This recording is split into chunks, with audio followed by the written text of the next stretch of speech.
Arkadaşlar merhaba. Herkesin merak ettiği Temu'dan ben de alışveriş yaptım. Bence Temu güvenilir mi? Gümrükleme süreci nasıl? Ödeme sistemi nasıl? Siparişim kaç günde geldi? Ve aldığım ürünler kaliteli mi? İşte en çok merak edilen bu soruların cevabını bu videoda öğreneceksiniz. Gördüğünüz gibi daha paketleri açmadım arkadaşlar. Burada sizle beraber açacağım. Şimdi ben 2 tane sipariş yaptım. Toplamda yani 2 ayrı sipariş vermiştim. Bu ikisi bir şekilde geldi. Daha bir tanesi gelmedi. İlk siparişimde arkadaşlar henüz daha 860 TL'lik bir sipariş sınırı döneminde yapmıştım. Biliyorsunuz Temu'da bir sipariş limitiniz var. O limite ulaşmadan sipariş geçemiyorsunuz. Ben ilk sipariş verdiğimde yaklaşık olarak 12-13 Temmuz civarında 860 TL'lik bir kota vardı. Ben bu ilk siparişi 892 TL yapmışım.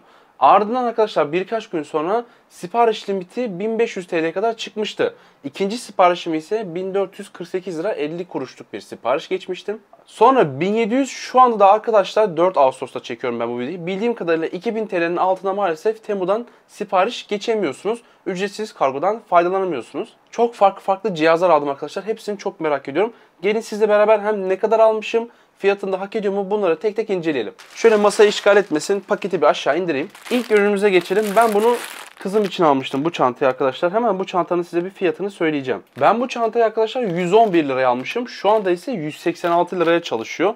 Çocuklar için pembe bir çanta. Yani kaliteli mi? Çok kaliteli, muhakkak ki naylondur yani. Ama şöyle hemen size yakından göstereyim. Plaja, denize giderken falan onun için böyle bir plaj çantası almıştık. Güzelmiş ama bak şurada ön tarafta bir tane fermuar var böyle. Arkada şöyle asma kolara çok yoğun bir plastik kokusu var ama onu söyleyeyim. Biraz havalandırmanız gerekiyor. Şurada da şöyle büyük bir fermuar var. Burada da eşyalarını doldurup götürebiliyor. Güzel. Ben beğendim. 111 liraya çok uygun o. Bayağı da fiyatı artmış bu arada. 186 lira olmuş. Ben aldıktan sonra neredeyse 78 lira falan bir zam almış. Beğendim yani.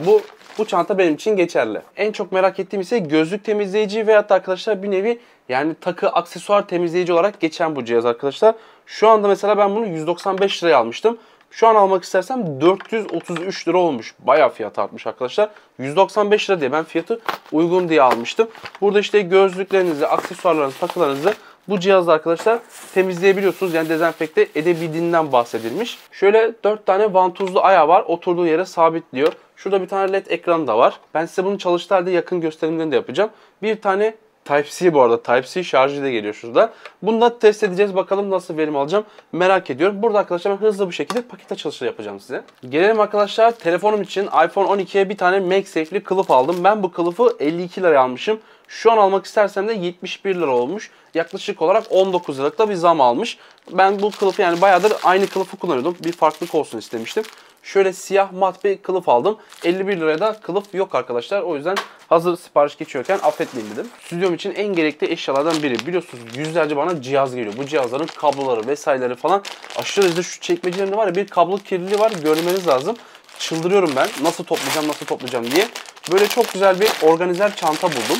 Şöyle bakın kullanım kılavuzunu gösteriyor. Bunun ikilisi ve üçlüsü vardı. Ben yanlış hatırlamıyorsam bunun ikilisini aldım. Keşke 3 katlısını alsaydım. 89 liraya aldım arkadaşlar ben bu çantayı. Şu anda almak isterseniz de 121 lira. Yaklaşık olarak bu da neredeyse bir 30 lira zam yemiş. Biraz kötü kokuyor. Bunlar tabii yani uzun bir süre naylon içinde kaldığı için kötü kokuyor arkadaşlar. Burada kablolarınızı veyahut da istediğiniz her şeyi bu gözlere falan koyabiliyorsunuz. Bu arada arkadaşlar bunun sayesinde farklı bölümlere veyahut da boyutlardaki bölümlere ayırabiliyorsunuz burada çantanızı. Bu ayırma gözleri sayesinde çantayı istediğiniz şekilde verimli bir şekilde ayarlayabiliyorsunuz.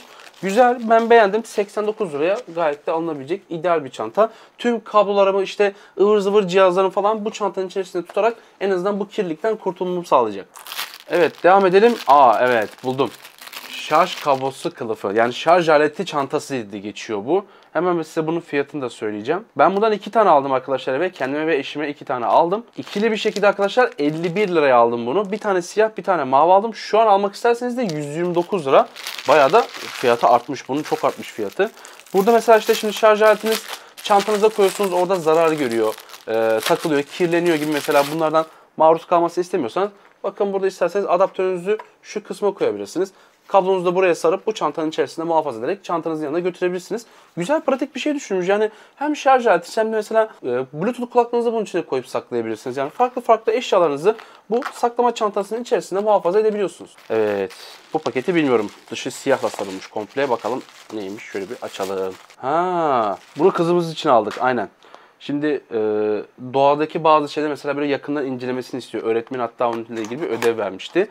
Bu arkadaşlar telefona takılan bir mikroskop. Biz bunu ne kadar almışız? 211 liraya almışız. Şu an almak isterseniz de 217 lira. Bakın şöyle yakından gösterecek olursam hali bu yani. Bunu telefonun ucuna takıyorsunuz arkadaşlar. Ne oluyor? Size kamerası sayesinde mikroskopla daha yakından görmenizi sağlayabiliyor. Şöyle bir tane çantası var. Bu çantadan da çıkaralım. İçinde bir tane temizleme bezi gelmiş. Bu da mikroskopumuz. Bakayım yakına. Oo. Şöyle herhalde netlememiz gerekiyor bunu. Bu aparatı sayesinde arkadaşlar bu mikroskopu şöyle 2000x yapabiliyor arkadaşlar. 8 metre yani 8 kilometre 80 kilometre arasında size zoom sağlayabildiğinden bahsetmiş. Şu aparatı sayesinde telefonda da arkadaşlar bu büyütme oranını sağlayabiliyorsunuz. Kamerasından direkt olarak burada telefonunuzdan canlı bir şekilde görebildiğinizden bahsedilmiş. Bunları tek tek tabi deneyip sizlere aşağıda açıklamalar kısmına yorumlara ekleyeceğim. Benim en çok beklediğim şeylerden biri. Şimdi yaz ayında biz denizde yaşıyoruz. İnanılmaz bir sıcak güneşin altında. Kapalı otoparkım yok. Araba var ya cayır cayır yanıyor. İçi böyle döşemeleri eskitmeye başladı. Bundan çok rahatsız oluyorum ben. O yüzden de arkadaşlar bu internette çok görmüştüm. Katlanabilir şemsiye şeklinde arkadaşlar. Ön cam güneşliği. Ben bunu 180 liraya almışım. Şu an almak istersem de 222 lira olmuş. Ben çok merak ediyordum. Bunu Türkiye'de de 300-350 liradan falan satılıyordu. Şimdi burada açmayacağım, biraz fazla büyük ama bunu arabaya görselini eklerim size arkadaşlar. Ön camı şemsiye şeklinde komple kapatıyor ve inanılmaz derecede bir sıcaklık farkını da engelliyor arkadaşlar. O yüzden bu siparişler arasında en çok istediğim ve en çok merak ettiğim ürünlerden biriydi. Evet, sırada bu makyaj çantası. Bunu galiba eşim almıştı. Hemen şöyle bakalım. Ne kadar almışız bu makyaj çantasını? Büyük kapasiteli makyaj çantası olarak geçiyor.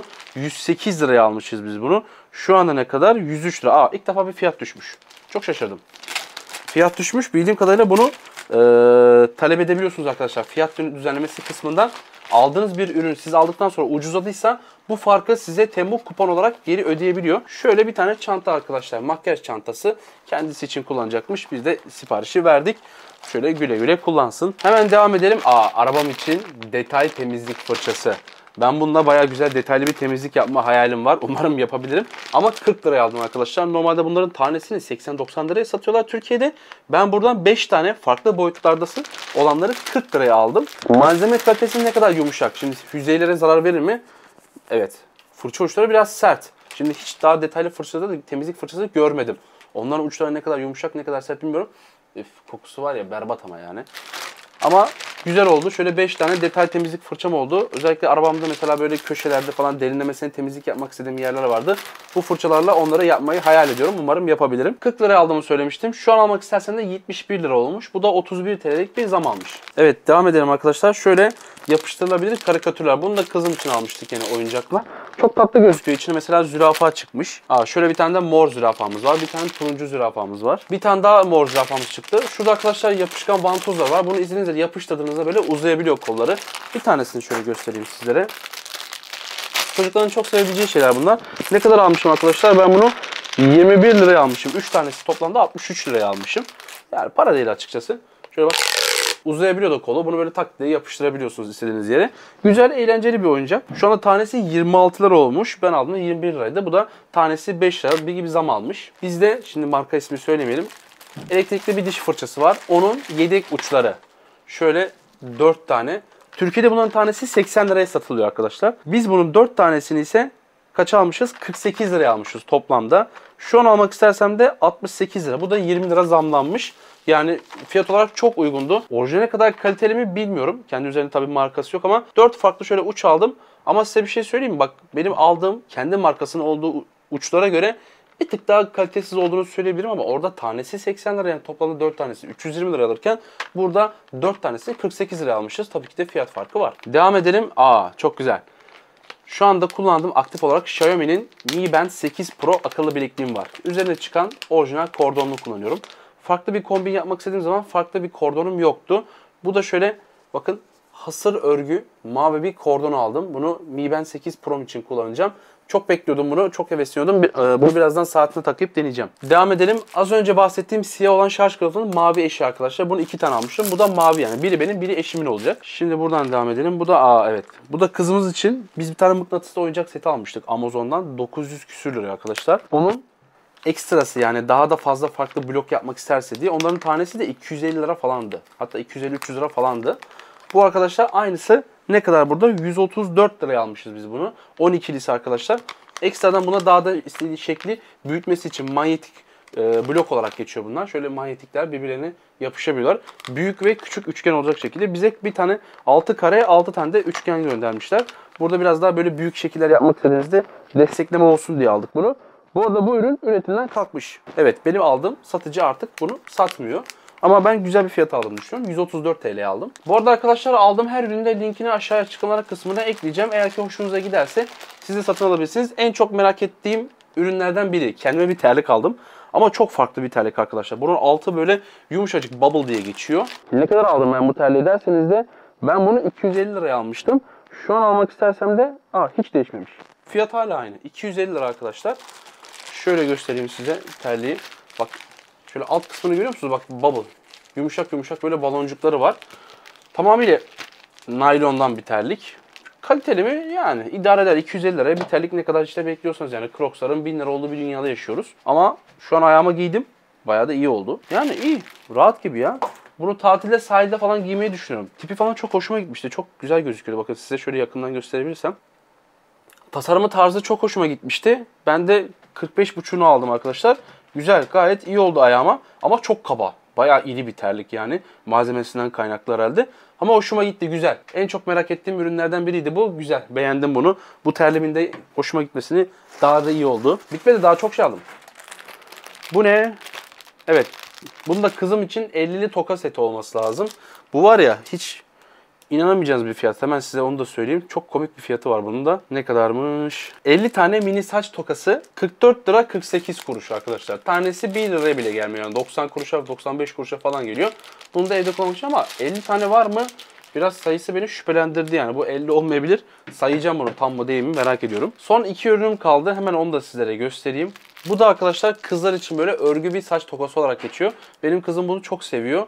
Hemen size onun da fiyatını söyleyeyim ne kadarmış. İçinde 10 tane renkli saç bağı olarak geçiyor. Şöyle bakın, saçların arasına böyle farklı renkler katmak için kullanıyor kız çocukları. Bizimki de bunlara hastadır gerçekten. 30 liraya almışız 10 tanesini. Şu an almak isterseniz de hala 30 lira. Fiyat hala buna değişmemiş. Kargomdaki son ürünüsü arkadaşlar, gene tatile gittiğinizde bir plaj çantası. Bu da çok kullanışlı bir çanta olarak geçiyor. Fiyatı da çok uygundu. 74 lira 87 kuruşa almışız. Şu an almak isterseniz de 80 lira 20 kuruş. Bu da 6 lira gibi zamlanmış. Şöyle bakın, bir tane kendi bez çantası var. Orada hatta yani çanta direkt büyük çantaya dönüşüyor. Onu söyleyeyim sizlere. Şöyle buradan çıkartıyorsunuz. Gördüğünüz gibi. Şöyle bakın, kocaman büyük fileli bir çanta. Bu arada görsellerine göre baya büyük. Yani plajda buna bütün eşyalarınızı doldurun, götürün. Rahatlıkla alabileceğini söyleyebilirim arkadaşlar. Şimdi bütün siparişleri sizlere gösterdim.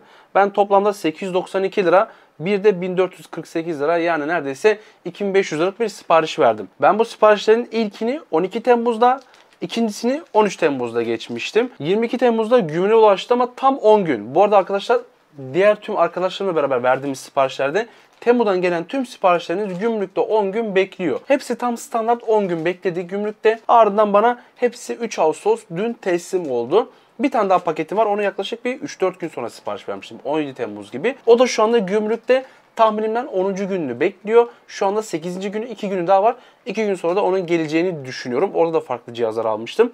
Yaklaşık olarak yani gördüğünüz gibi 18 günlük bir sipariş süreciyle Temu'daki tüm siparişlerim elime ulaştı. Ödeme kısmında ise arkadaşlar ben sanal kart kullandım. Direkt kredi kartımı birebir olarak geçmedim. Çünkü yeni açılmış bir yer, mesela AliExpress'te bunu yaşamam. AliExpress'te kendi banka veyahut da kredi kartımı kullanıyorum ama Temu'da arkadaşlar ben sanal kartımı kullandım. Size de başlangıç seviyesinde şu anda sanal kart kullanmanızı öneririm. Kargolar bu arada MNG ile geldi. Gümrükten çıktı dedi. Ertesi gün elime geldi. Yani bir günde İstanbul'dan Denizli'ye ulaştı. Burada arkadaşlar maalesef AliExpress'teki PTT dezavantajına göre Temu'nun MNG kullanması sizler için çok daha hızlı bir kargolama süreci yaşatıyor. Aylık toplamda 5 farklı sipariş hakkınızın olduğunu unutmayın. Ben zaten 3 tane sipariş vermiştim. Herhangi bir sınırım yok. Ayrıca bir de 150 euro kotanız var. 150 Euro'dan fazla sipariş verdiğiniz zaman ekstra vergi ödemek zorunda kalıyorsunuz Veyahut da gümrükte takılıyor, geçemiyorsunuz. Ticari olarak geçiyorsunuz çünkü. Bu kıstaslara dikkat ederek siparişlerinizi yaptığınızda uygun fiyatlı Temu'dan ürünler bulduğunuzda gerçekten çok avantajlı bir web sitesi olduğunu söyleyebilirim. Sizlere bir tane de ufak şöyle ipucu da vereyim arkadaşlar. Temu'da bir ürün gördünüz. Mesela atıyorum ben şu anda bu terliği mesela bakın beğendim diyelim. Ama bu terlik en ucuz fiyat mı? Şurada bakın kamera simgesi var. Kamera simgesinden bakın görseli taratıyor. Şurada fiyat en düşüğe geçtiğiniz zaman arkadaşlar mesela buna benzer terlikler 75 liradan başlıyormuş. Buradan geçerek kendi terliğinizin birebir aynısını en ucuz fiyata bulabilirsiniz. Size bir tane böyle Temu hilesi vereyim. Ayrıca arkadaşlar Temu istediğiniz herhangi bir görsel yani fotoğrafını çektiğinde eğer ki satılıyorsa sizlere bunun da gene listelemesini yapabiliyor. Evet arkadaşlar Temu'dan sipariş vermek isteyenler için rehber niteliğinde bir video hazırladım. Ben de burada farklı çeşitte aldığım ürünleri artık rahatlıkla kullanacağım. Muhakkak ki unutmayın arkadaşlar gümrükten geçen ve geçmeyen ürünler listesini elinize almanız gerekiyor. Çünkü bazı ürünler gümrükten geçmesi yasak arkadaşlar. Kesici delici aletler gibi cihazlar veyahut da sim kart takılan cihazlar gümrükten geçmiyor. Muhakkak ki bunu bilerek siparişinizi geçmeyi unutmayın. Bu videonun da sonuna geldik. Bana destek vermek için videomu beğenip kanalıma abone olmayı unutmayın. Kendinize iyi bakın. Görüşmek üzere.